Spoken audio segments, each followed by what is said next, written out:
बिहार में राज्यसभा चुनाव को लेकर एनडीए के पास 5 सीटें और इन 5 सीटों में 2 सीटें जेडीयू की हैं, लेकिन इस वक्त पलड़ा किसका भारी है ये जानना जरूरी है। तो 5 सीटें, कई दावेदार और जबरदस्त जोड़ तोड़। बिहार में 5 राज्यसभा की सीटें और जीत के लिए चाहिए आपको 41 से 42 विधायकों का संख्या बल।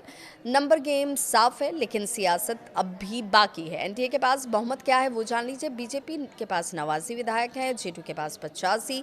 संख्या बल के हिसाब से 4 सीटें एनडीए की लगभग पक्की मानी जा रही, लेकिन एनडीए दावा कर रहा है कि 5 सीटें उनकी पक्की हैं, 5 की 5 सीटें उनके पास आने वाली हैं।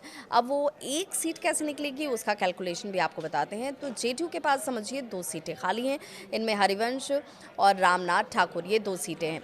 क्या नीतीश तीसरी बार इन्हें भेजेंगे, ये भी एक सवाल है, या बदलेंगे अपना अघोषित नियम जो कि उनकी तरफ से अब तक होता रहा है। कर्पूरी ठाकुर फैक्टर जो है अति पिछड़ा समीकरण, उसमें रामनाथ ठाकुर का नाम, काम और पहचान, ये तीनों चीज़ें सामने आती हैं। तीनों बहुत मजबूत दिखते हैं। उपेंद्र कुशवाहा, चिराग पासवान, ये 2 नाम भी हैं, जिसमें कुशवाहा फिर राज्यसभा चाहते हैं। चिराग हालांकि अपनी मां के लिए चुनावी मैदान में उतरे हैं। 5वीं सीट के लिए अब चाहिए 3 से 4 विधायक।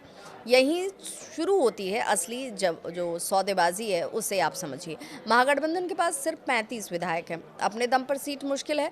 एकजुट हुआ विपक्ष तो चमत्कार संभव हो सकता है, जिसमें अब क्या हो सकता है। तो एआईएमआईएम की 5, बीएसपी की 1 और एआईएमआईएम का रुख बाजी को तय करेगा कि क्या होगा। क्या आरजेडी उतारेगा मुस्लिम कोई उम्मीदवार, इस पर भी सवाल चल रही हैं, इस पर भी चर्चाएं हैं।